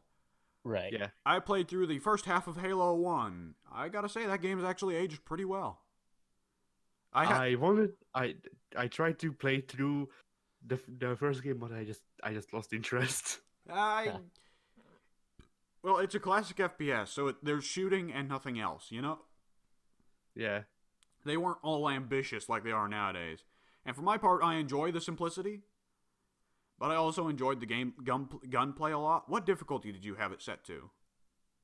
Normal without having aim assist on. Okay, yeah, I'm the same. But did you notice, like, the first Halo, I played through Halo Reach, didn't really enjoy it, and I never really noticed this in effect in Halo Reach. The first Halo, you spend a lot of time just pummeling the shit out of people. Yeah. Like, there's a lot of times where Master Chief just drops the fucking gun and starts beating ass with his fucking fist. And it's, alright, Master Chief, let's give you these guns so you can just ignore them and beat the shit out of them. Gives Master Chiefs those like gigantic ass knuckles from God of War. Yeah, might as well. Oh god. So, yeah. I will say also another thing from the Halo 1. Holy shit, Halo 1 may be the biggest example of the pistol is the best gun in the game. Because you can actually aim down sights with it. Not only can you aim down sights with it, it has a shit ton of damage. There's always tons of ammo for it. It's got a fairly big clip, and headshots are like 2-hit kills in this game on almost all of the big enemies. And the biggest enemy, the hunter, the one that's all armored and shit, its midriff is exposed. And if you shoot it from behind in the midriff with the pistol, it's a one-shot kill. And that's the biggest, deadliest enemy that is in that game. And the pistol one-shots it. But it's fun though, and we will totally have to get around to at least playing Halo 1 for the channel. Right. I don't know if we'll do that this week. We totally could. We need something to fill out the time between Terrarias. Yeah. Okay. So, I'd say... I actually remembered something else that I did. Okay, what'd you do? Because I'm out. So in class, we watched Fateless. Bless you. Bless you. Thank you. I think I popped the mic with that. Good. All right, So- what the hell is Fateless? Fateless is a Holocaust survivor's like memoir turned into a movie. Never heard of it. Yeah, it's a big thing here because it's an Oscar-winning movie, and it's I don't know what like big book awards-winning book as well. It also has Daniel Craig in it, apparently. Oh, shit. Daniel Craig's been in a lot of weird shit lately. This was in 2005. Oh, okay. Yeah, But yeah, actual Harry Potter era Daniel Craig. No, wait, what? I forgot Daniel Craig as James Bond. I totally confused James Bond with Harry Potter there for a little bit. I'm an you were idiot. thinking of Radcliffe. You were thinking of Daniel Radcliffe. I was. God damn it. But yeah, so the plot of the movie, or at least as much as I saw it, because my class didn't get to see it from the start. The other class did, but we didn't. But yeah, so from where I saw, it's basically about a 14-year-old boy who's a Jew, and him going through, just getting transported into Auschwitz and then into another place where people didn't get killed immediately, and the horrors that happened there, and then how, well, the closing scene or the closing couple of scenes are about, how they were welcomed back I think in once. I think in Auschwitz they just killed the women and children immediately.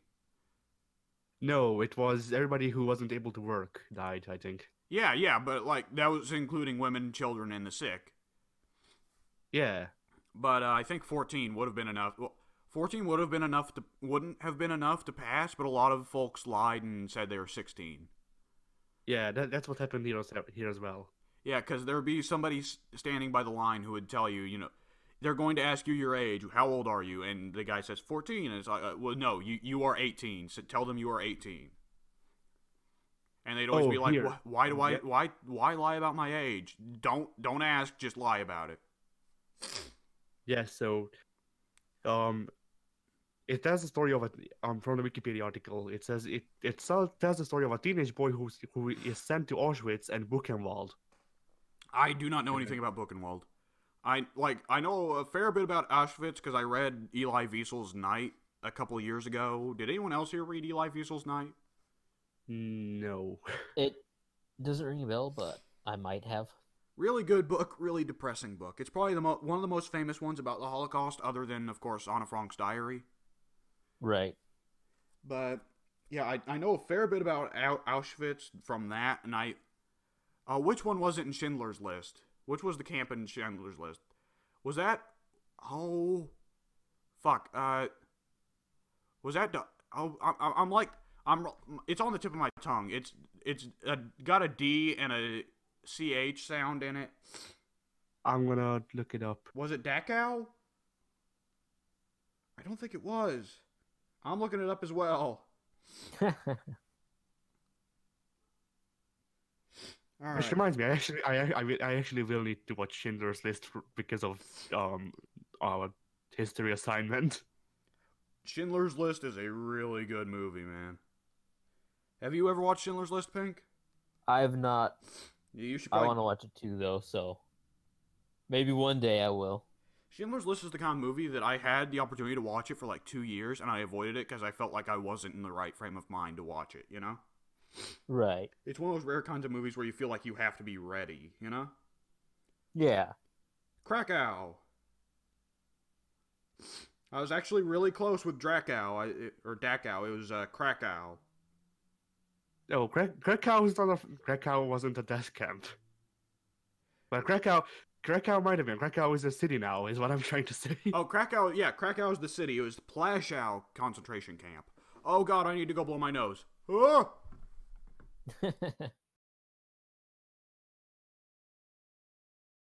So yeah, this movie Fateless, it was, as I've said, it was released in 2005, which is surprising to me because it actually had like older editing. It had an older editing style, which is basically the only problems that I had with it.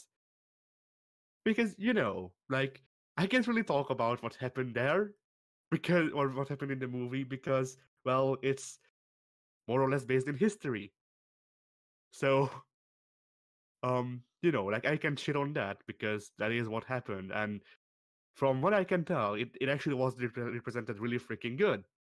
What wasn't represented really freaking good is, well, really the pacing for me, or not even the pacing. I don't know what, like, even though I would probably go into working into movies and stuff, I don't, I for the life of me can't pick apart a movie and tell you what my problem with it is. Well, pacing can be a noticeable issue with Holocaust movies. The thing with Holocaust movies is it's one of the most depressing subjects you can ever talk about, ever. But yeah, but my problem wasn't even, like it dragged on or anything. Well, basically, there was this one part that I disliked that stuck with me because I disliked it so much. And it's like, so there's this scene where they need to stand in a line to be accounted for or whatever it is. So they do that, and turns out one of the guys is missing. Well, not even one of the like supporting cast, just a guy that they spoke with a couple of times. So he's missing. They bring back the body. Turns out he's dead. We get shown the body for like half a second, and then we spend half a minute just focusing on the protagonist looking down at the ground, being absent-minded. Well, I can see the purpose of that shot, but dragging on for a half minute would be a bit too long. Yeah, like I can see why they put the shot in. I don't see why they put it in for that long. I guess And to it's like, emphasize the grief of losing the guy, but I feel like there's a better way to do that. It wasn't even grief.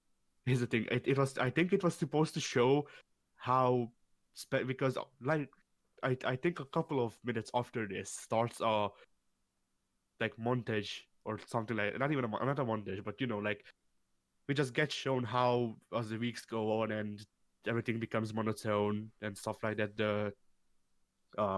The protagonist just gives up on life. Oh, so the emphasis was instead on their lack of reaction. Yeah. Okay, that I actually think that makes sense to some degree. Maybe cutting it down from 30 seconds to 20 seconds or 15 seconds, but still. Yeah. But then the movie had some interesting shots, and the shots are basically all I can talk about because I'm a cameraman and an editor. So Yeah. But it had an interesting shot where the protagonist was being brought from one end of the desk camp to the other on the back of another guy because he had like bone worms or whatever in his knee. Well, that sounds unpleasant. Yeah, they actually show you not the verse, just how his knee looks, and yeah. Oh boy. So I'll pass. So we get shown for a couple of seconds that he's on the back of somebody else, and then instead of just showing that he's on the back of somebody else, we get shown his perspective. We get shown how the dead bodies are being brought together to get burned or whatever. I don't remember. Stuff like that. They burned and them. It's all up. Yeah, and it's all upside down, which I appreciate it because that's actually an imaginative and a pretty good shot. In my opinion, it's not one that you see a lot, in my opinion. Or at least I don't see it a lot because I don't watch a lot of movies. Yeah, I'd say that's a unique shot. I don't think I've seen a whole lot like it. It does bring to mind the one that was used in Jacob's Ladder and Silent Hill 2 when you're on the gurney, but other than that. So yeah, overall, the movie, I think, well, the movie's not bad. I think it just didn't age the best. Yeah, but yeah, it has a couple of points that are brought in. Like, for example, a big point that's brought up a lot of times is when the protagonist returns to Hungary, to his city, his freaking home city of Budapest, because of course, if you're from Hungary, you need to live in Budapest. But Yeah. but yeah, so he returns there, and uh, first, like he's on a bus, and that's actually supposed to be a thing that references the start of the movie, because the movie starts off with the protagonist and his friends getting called off a bus because they're Jews, and then getting transported into the camps. But yeah, so he's on a bus. The guy who checks the tickets, I don't know the freaking word for that, but whatever. So he comes. He wants to pull the protagonist off again because he doesn't have money to buy a ticket. So a stranger buys a ticket for the protagonist, and then he asks him how he feels now that he's back in his hometown. And the protagonist only replies, "Hate." I mean, maybe that makes sense. But yeah, I thought the closing shot was really good. It's a full, well, freaking, I don't know the English, like professional thing for it, but basically it's a few fixed angle thing where it zooms out on the city while he leaves, and then there's just narration. And for the kind of movie that it is, and how it was adapted from a book, I think that was a really good choice, because that way there's you still get the kind of like first person narration from the protagonist to close it off. Yeah. I mean, I assume like it keeps going after he leaves the shot, right? Yeah. Well, I feel like that'd kind of be there to show how like the city might feel empty to him afterwards, or like he's not. But that he's was not. life. That it might show like a sense of detachment from the whole thing. Yeah. If he's not there, he's just talking about it, Yeah. Which, I mean, a lot of people who do have trauma like that do feel kind of detached from reality. Yeah, and another thing that was brought up, because right after watching the movie, we had to analyze it with the literature teacher, and another big part that he brought up is that the protagonist was more or less optimistic after the fact, because in the closing speech that he has, he says that everybody keeps asking me about the horrors that I lived through, but nobody asks me what made me happy there. Yeah, that's not a thing we talk about too much because it's kind of uncomfortable. But yeah, and then there's also the part where what made you happy? The 1 hour where they left us alone. Yeah. So yeah, that is definitely, that's what I was about to say. Like, for us, we really don't like it's inevitable that they did build communities there and did try to find ways to live happily through what was going on. At the same time, it's really uncomfortable to talk about the happy times when they're so overridden by like most of the people in this group died. yeah. For Oh example, yeah, me and the guy were having fun, and then later that night, the fucking Nazis shot the guy because they thought he was running away. Yeah, another part is that everybody around the protagonist basically dies. Like, first his family is dead. Well, we only get to know this after the movie, or near the end of the movie. But yeah, his family is dead. The guys he went on the bus with, they are dead. We actually get to see one of them die. And then the one friend he makes in the camps, he dies. Yep, that's the Nazis. Like, yeah, it's definitely reminding me a lot of Eli Wiesel's Night, because though Eli Wiesel's Night is more just straight up depressing and never really talks about the bright moments, because it seems like there weren't any. But Eli Wiesel's Night also has a bit of really fucked up dramatic irony near the end, also, that makes it even worse, so. Because guess what? His father dies of illness 2 days before the Americans show up. Oof. So, yeah. Is that about it, Addy? Yeah, I just wanted to say a line that really stuck out to me, because one of the first first few things that we saw in class, because as I've said, we skipped a part of the freaking movie. But there's this shower scene where the guy he becomes friends with tells him, to wash himself because otherwise he will get sick. And he's like, wash your prick as well, because that's where lice lives. He's not with wrong. those words. He's not wrong. I mean, he's not wrong, but it comes out of the blue. I mean, yeah, but again, he's not wrong. That is something they had to deal with. And if they got diseased, the Nazis would probably just shoot them. Though, then again, nearly any problem you could bring up, the solution the Nazis had was shoot them. So, the little kids, at the few communities that would allow little kids, if they played the wrong way, the Nazis would shoot them. Hell, near the end, they just started shooting them all because they wanted to get rid of them all before the Americans and the Russians came. Yeah, buddy. One of my classmates, who's not really bright, she was like, because you know how, well, basically, soldiers, well, most soldiers anyway, Daniel Craig is basically the only good soldier that I saw in that movie, I think. But there's this part where, the Nazis are being Nazis. So my classmate, she asks the literature teacher, why are they so mean? Oh God, please tell me she isn't like 17 or 18 years old. Please tell me she's like 14 and has more justification to not know that. I think she's like 17. Oh no. But like, just to talk about this classmate, she once asked the physics teacher why we couldn't put a diode into an energy drink to make energy. All right, well. On that note, we can close, I think. All right, we are sitting at a little over 2 hours, so that we can call that a podcast, folks. See you later.